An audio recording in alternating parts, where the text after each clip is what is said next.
It goes right into the next song, but that one's called Theia. I don't know if you could tell. Theia.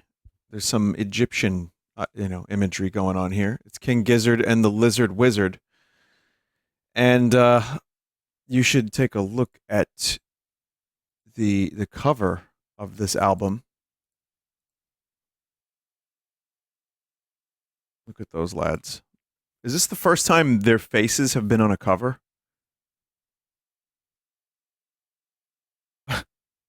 No? What other one were they on? I don't know. Well, in any case, of the three songs that they released from this upcoming album, I think I like that one the best. And then there's like a robot voice, and then there's Ambrose rapping. Like I said, it's different than their last album by quite a bit, but that's what makes them a special band, is that they try different things. That's something I always aspire to do, and it's something I don't want to necessarily branch out. Like, they change genres per album, kind of.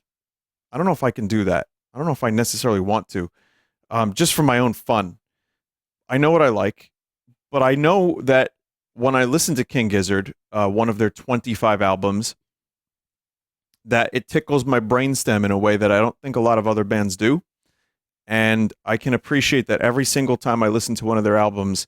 Sure, a couple sound pretty similar.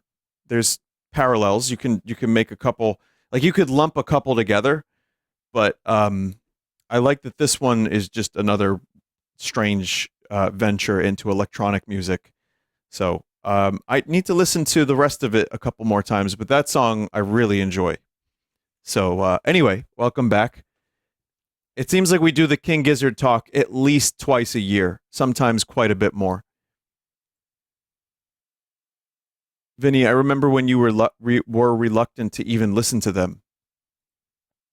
I remember when I didn't understand their name. I was like, what is this band? I thought it was like a bunch of old fogies. You know what I mean?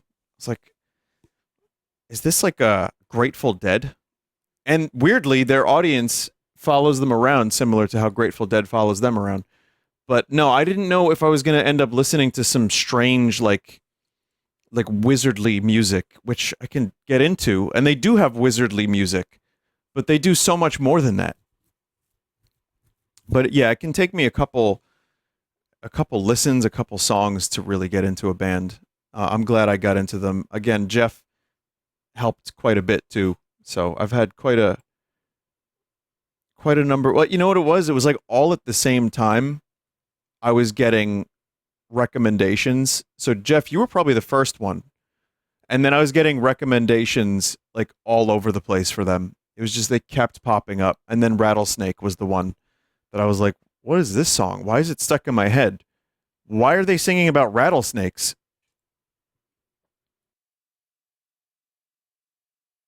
And then I've seen them live 3 times.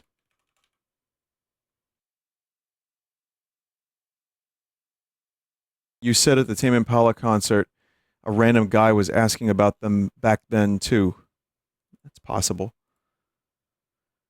Vinny, why did you sing about atom bombs? Funny story.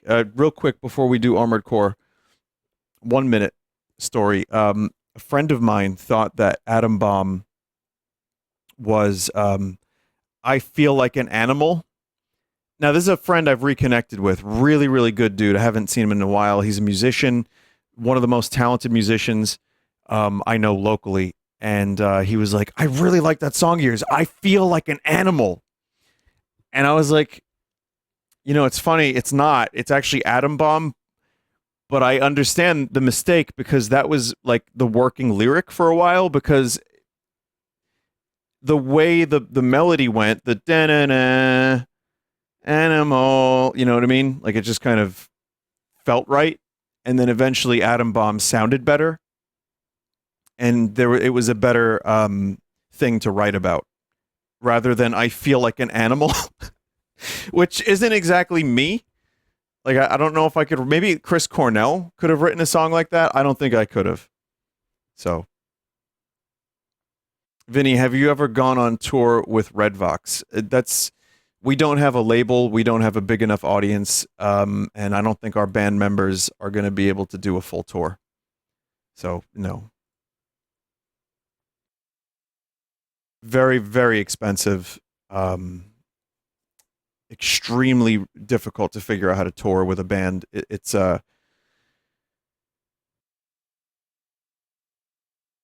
is an extremely labor intensive, and you have to know how to book gigs and then get equipment to the gigs, and we're not young, we're men of a certain age, you know what I mean?